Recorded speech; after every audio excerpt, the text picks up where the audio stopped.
بیٹا دے رہا ہوں، اور میرے دل میں تمنا یہ ہے کہ جس طرح حضرت ابراہیم علیہ نبینا علیہ الصلوۃ والتسلیم نے اپنے بیٹے کی گردن پر چھری چڑھائی تھی، اسی طرح آزادی وطن کے لیے میرے اس بیٹے کی گردن پر چھری چڑھائی، اور حضرت شاہ صاحب اس کو لے کر گئے ہیں، اور سرحد کے اندر غازی پور کے دن 6 آدمیوں کی شہادت کا لکھ رہا تھا، اس میں ان کا وہ بچہ بھی ہے۔ کون مائل قرار ہے جو اپنی تاریخ کو اس طرح بیان کر دے گا؟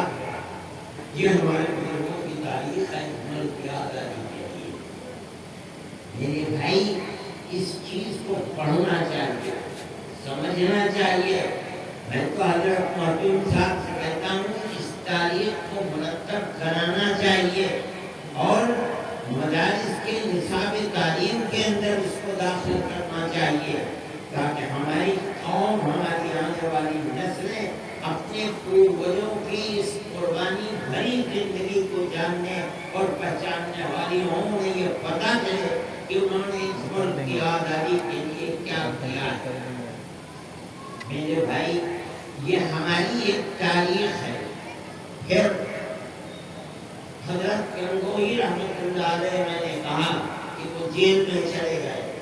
حضرت حاجی صاحب رحمۃ اللہ علیہ بوڑھے آدمی تھے، ان سب شاگردوں نے مل کر حاجی صاحب کو انگریز پیچھے پیچھے، اور حاجی صاحب کو بچاتے بچاتے بچاتے بچاتے کشتی میں سوار کر کے ان کو ہندوستان سے مکہ معظمہ کے لیے ہجرت کرا دیا۔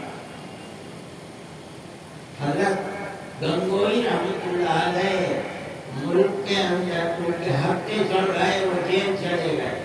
حضرت نانوتوی رحمۃ اللہ علیہ یہیں رہے، لیکن ان کی گرفت کے اندر نہیں آ سکے، یہاں تک کہ 3 سال گزر گئے، اور 3 سال کے بعد عام معافی کا اعلان ہو گیا، ان کو جیل سے باہر کیا گیا۔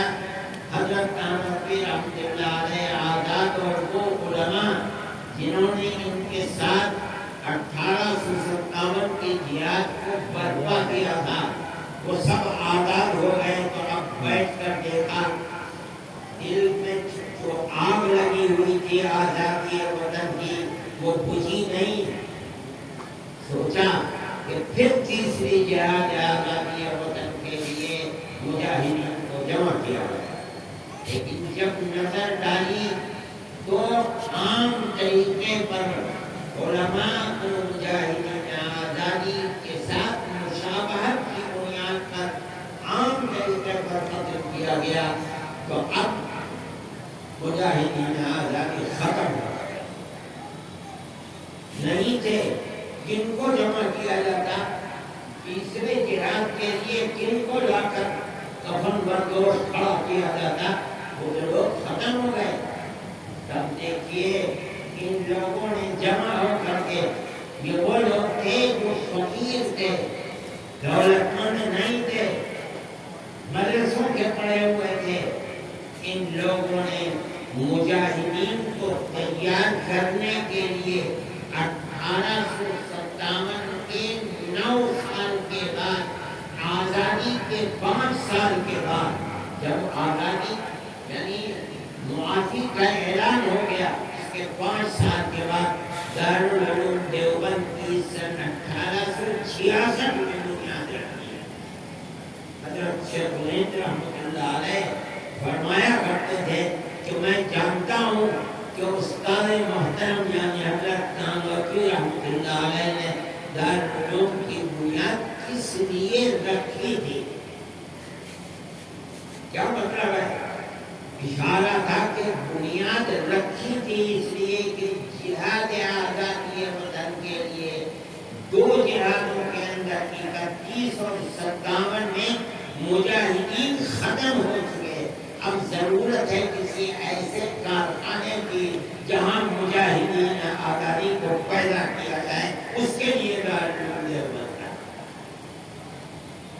نہیں جانتے اس تاریخ کو، چنانچہ دارالعلوم دیوبند کی بنیاد رکھی گئی، اللہ نے قبولیت عطا فرمائی،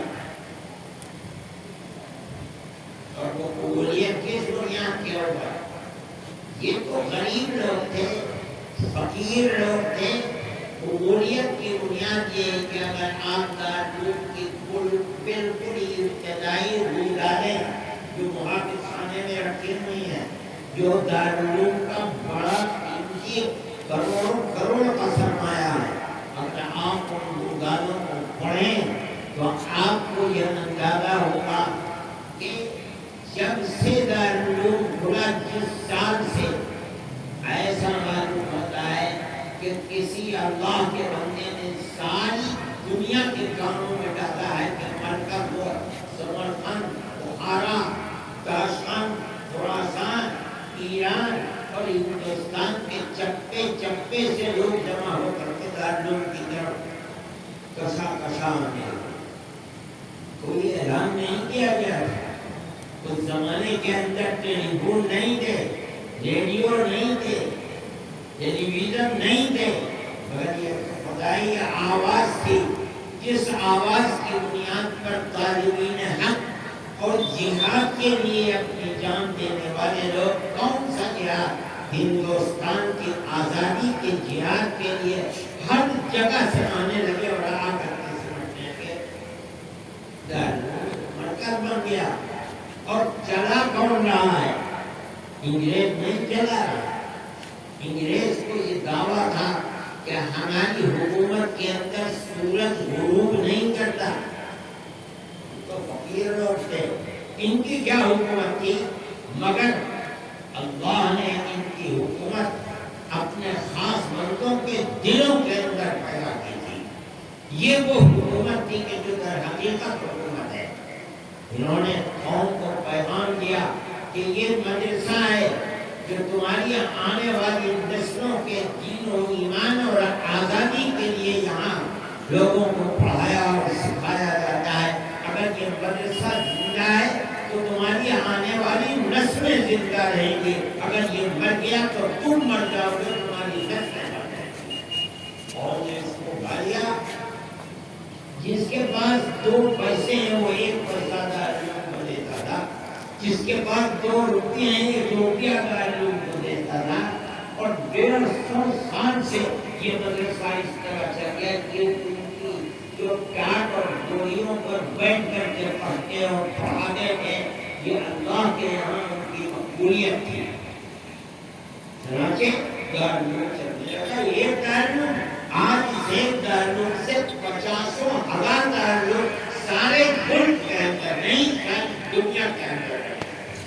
امریکہ میں چلے جاؤ، وہاں لوگ پڑھا رہے ہیں، ادھر چلے جاؤ، آسٹریلیا میں چلے جاؤ، سوئٹزرلینڈ کے اندر چلے جاؤ، اور آگے ادھر شمال کے اندر چلے جاؤ، بخارا، سمرقند، تاشقند کے اندر چلے جاؤ، ادھر ترکی کے اندر چلے جاؤ۔ ابھی میں یہاں آتا تو میرے پاس دور ہے کہ دارالعلوم کو والد ترکی سے آیا ہے۔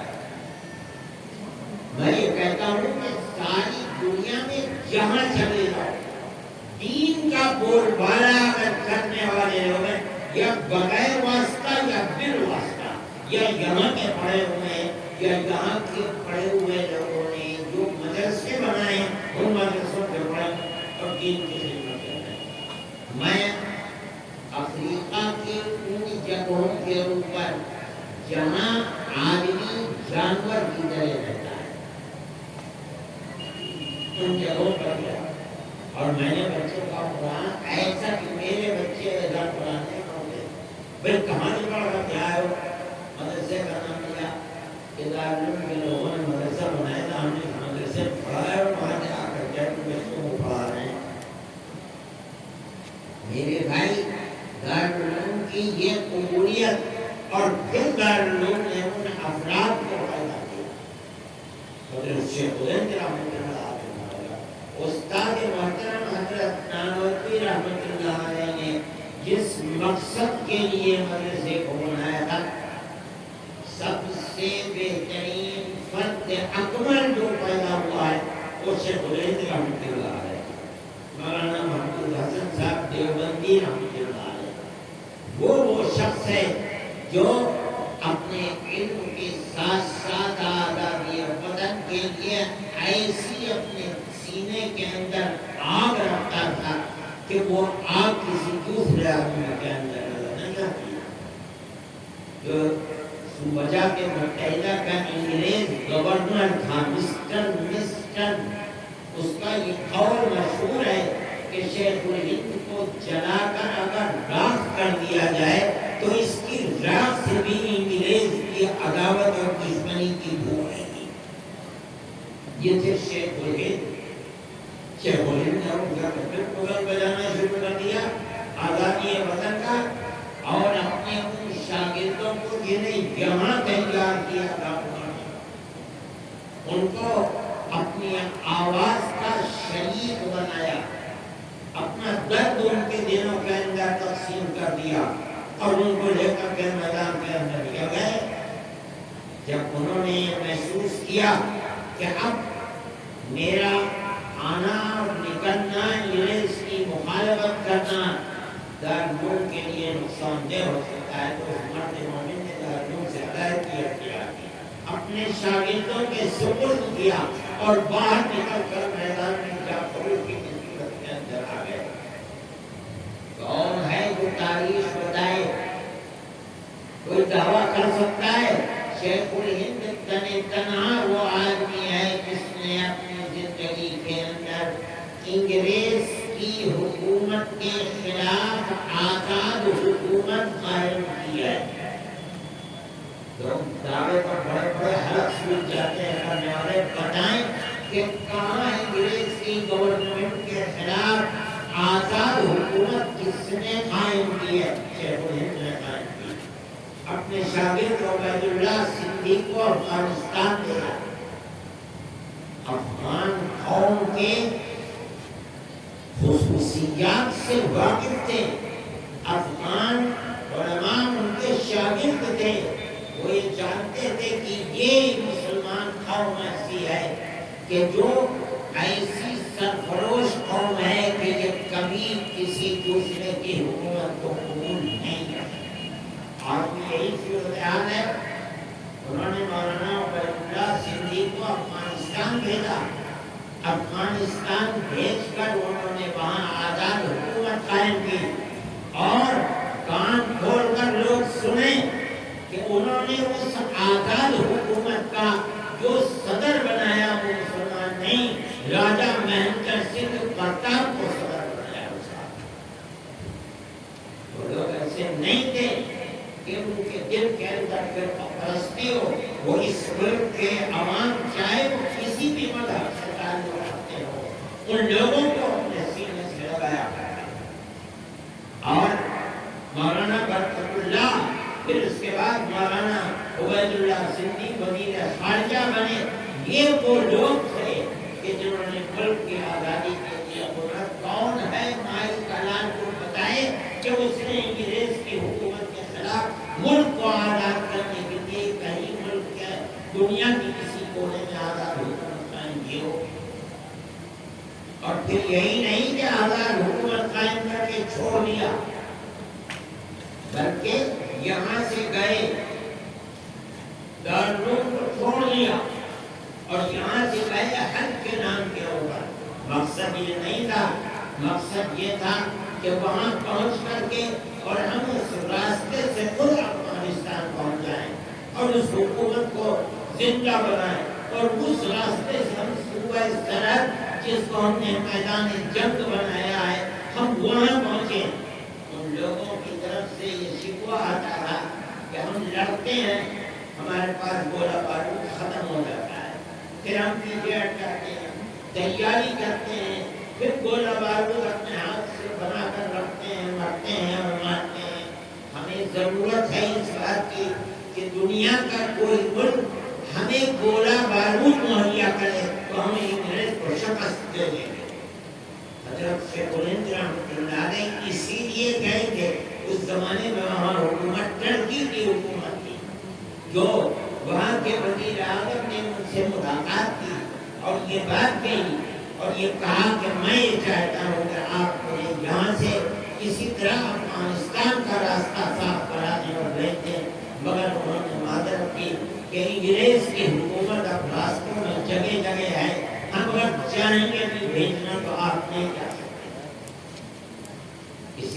درمیان میں انگریز کا آدمی مولانا کے ساتھ قدم قدم کے اوپر ہے، اور شیخ الہند رحمۃ اللہ علیہ کے اپنی زندگی کے نشے و فراز اور جو وہ چاہتے ہیں اور کرتے ہیں ہر چیز انگریز تک پہنچ رہی ہے، یہاں تک کہ عالمی جنگ کا تنازع شروع ہو گیا اور مولانا طائف کے اندر اپنے ساتھیوں کے ساتھ تھے اور طائف ہی سے شریف مکہ کا زمانہ تھا، گرفتار کرا دیا گیا، انگریز کے حوالے کر دیا گیا۔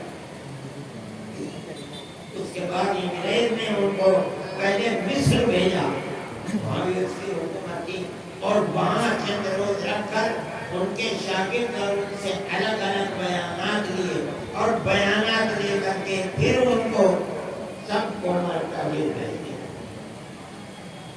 یہ تمہاری تاریخ ہے، تمہارے بزرگوں کی تاریخ ہے۔ حضرت مولانا وہاں بھی اپنی زندگی کے جو اصل آگ تھی انگریز کے خلاف وہ نہیں ہے۔ جب 3 سال 7 مہینے رہے اس قید کا مشقت کے اندر، اس کے واقعات بڑے عجیب و غریب ہیں۔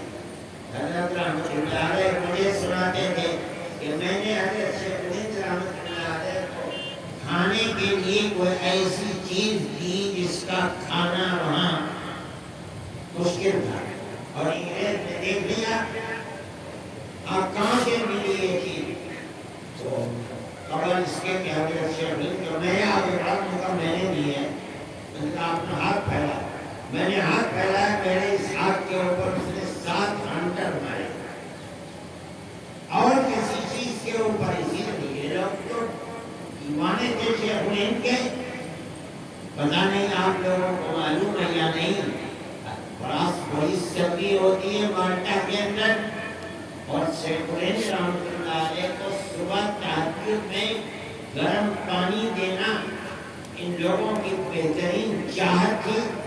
میں نے خود حضرت سے سنا ہے کہ آدھی رات میں ایک لوٹے میں پانی دے کر کے الٹا اس کے اوپر لیٹتا تھا، پیٹ کے نیچے رکھ کر کے، ظاہر نیند کا کیا مسئلہ تھا، اور میں پھر اس کے بعد اٹھتا تھا، سوتا تھا۔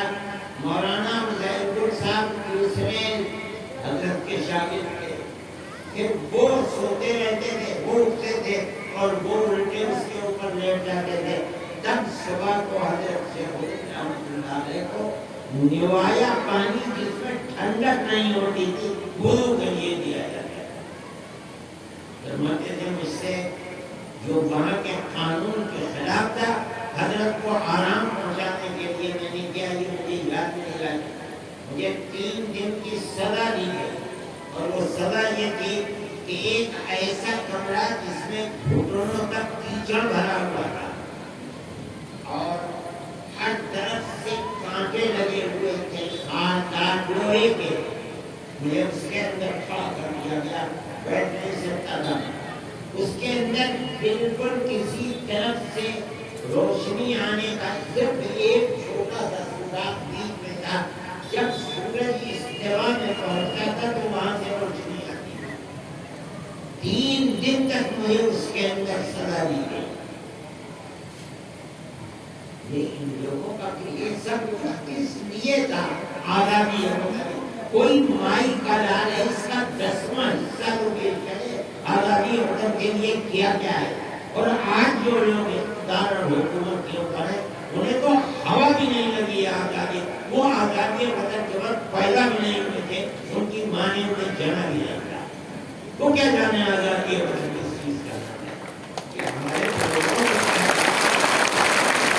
میرے بھائی اس تاریخ کو پڑھنا چاہیے، جاننا چاہیے، اور آپ سمجھیں جب اعلان ہو گیا آزادی وطن، ان لوگوں کے مالٹا کی جیل سے نہیں سمجھتے تھے کہ انہیں آزادی ملے، یہ سمجھتے تھے کہ ہمیں پھانسی ملے گی۔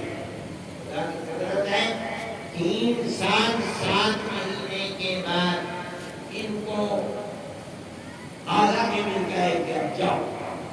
چنانچہ یہ لوگ وہاں سے کہاں ہوائی جہاز ہوتے تھے، اس وقت تو پانی کے جہاز تھے، ان کے اندر ان کو وہاں سے رخصت کیا گیا اور وہ یہاں آئے.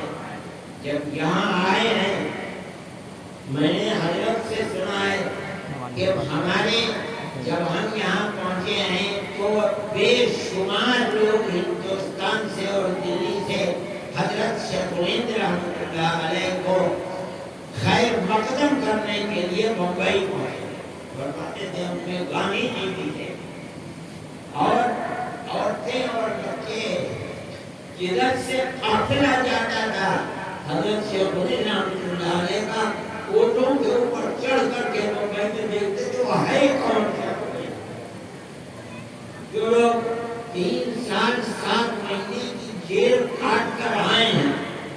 جب حضرت شیخ الہند رحمۃ اللہ علیہ کا جہاز گودی پر پہنچا، ابھی گودی پر پہنچنے سے پہلے ہوتا یہ تھا کہ جہاز کو گودی سے آدھا کلومیٹر 1 کلومیٹر پہلے روک دیا جاتا تھا.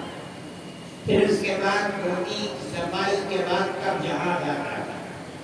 جہاز جب وہاں رکا تو ریاست بہاولپور پاکستان میں ہے، اس کے سیکریٹری بے نواب صاحب کے ان کا نام تھا سر رحیم بخش. حضرت گنگوئی رحمۃ اللہ علیہ سے وابستہ لوگ تھے. اس وجہ سے حضرت شیخ الہند رحمۃ اللہ علیہ سے بھی شیخ الہند تو ان کے تربیت یافتہ تھے، ان سے بھی تعلقات تھا. انگریز نے ان کو سر کا خطاب دے رکھا تھا. انگریز نے ان کو تیار کیا کہ خبر اس کے کہ یہ بھیڑ ہندوستان کی ان سے ملے اور ان کے ذہن پر اثر پڑے کہ میں کامیاب ہوں، مجھے انہیں کے ساتھ رہنا ہے. پہلے جاؤ ان کے پاس اور ان کو آمادہ کرو اس بات کے لیے کہ وہ اب بوڑھے ہو گئے ہیں اور مشقت کے بوجھ کو برداشت کر کے آئے ہیں. اب وہ چھوڑ کر کے تعلیم اور تربیت کے اندر لگ جائے.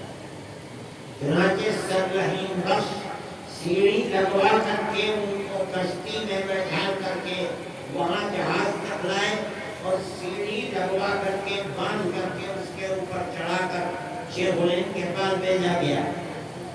اور انہوں نے کہا کہ حضرت ایک خلق خدا حضرت گنگوئی رحمۃ اللہ علیہ کے بعد آپ سے وابستہ ہے.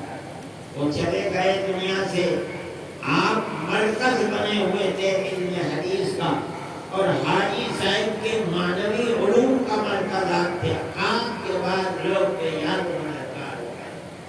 انگریز تو اپنی جگہ پر ہے.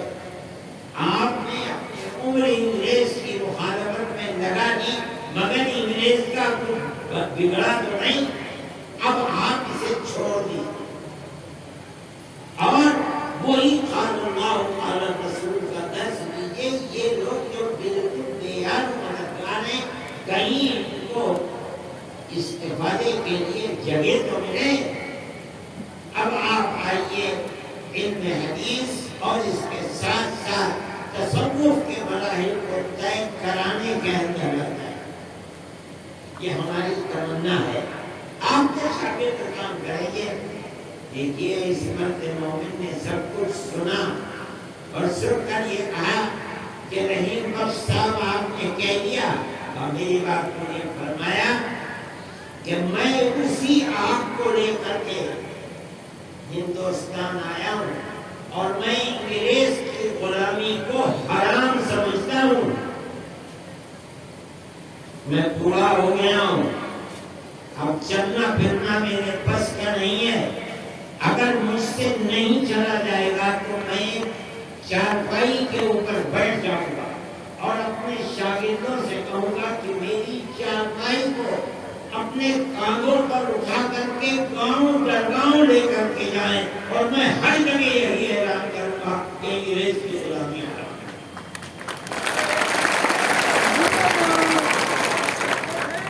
یہ تمہارے بزرگوں کی زندگی ہے، یہ تاریخ ہے.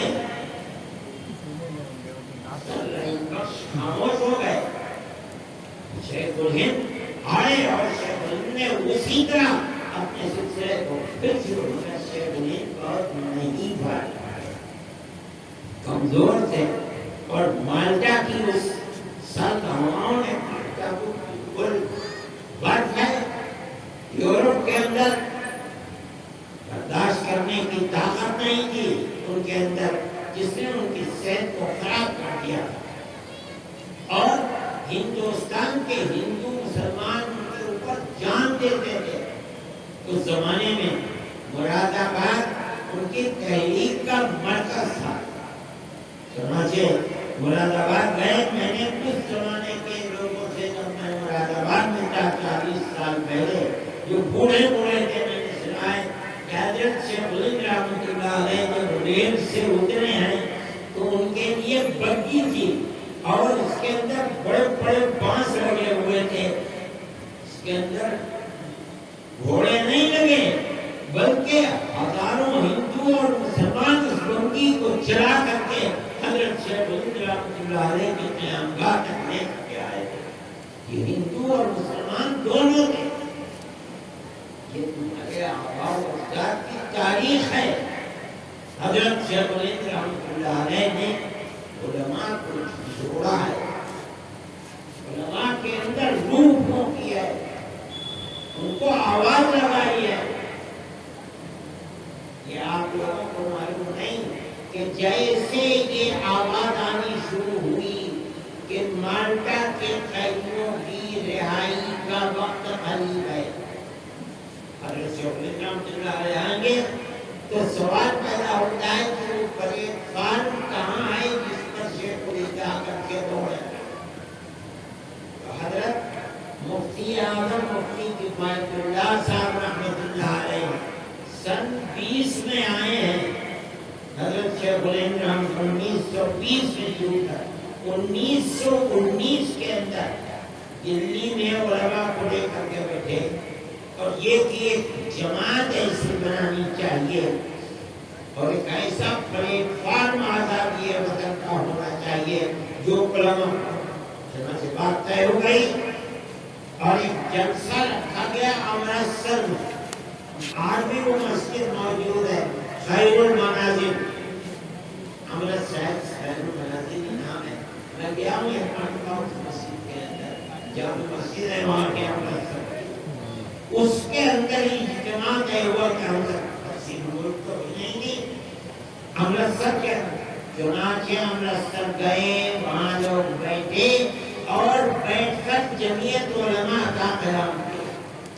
یہ وہ پلیٹ فارم ہے جس پر شیخ الہند رحمۃ اللہ علیہ آ کر کے آزادی وطن کے لیے اپنے شاگردوں کو لے کر کے دوڑے. اس کا عارضی صدر نہیں، عارضی صدر مفتی اعظم مفتی کفایت اللہ صاحب شیخ الہند رحمۃ اللہ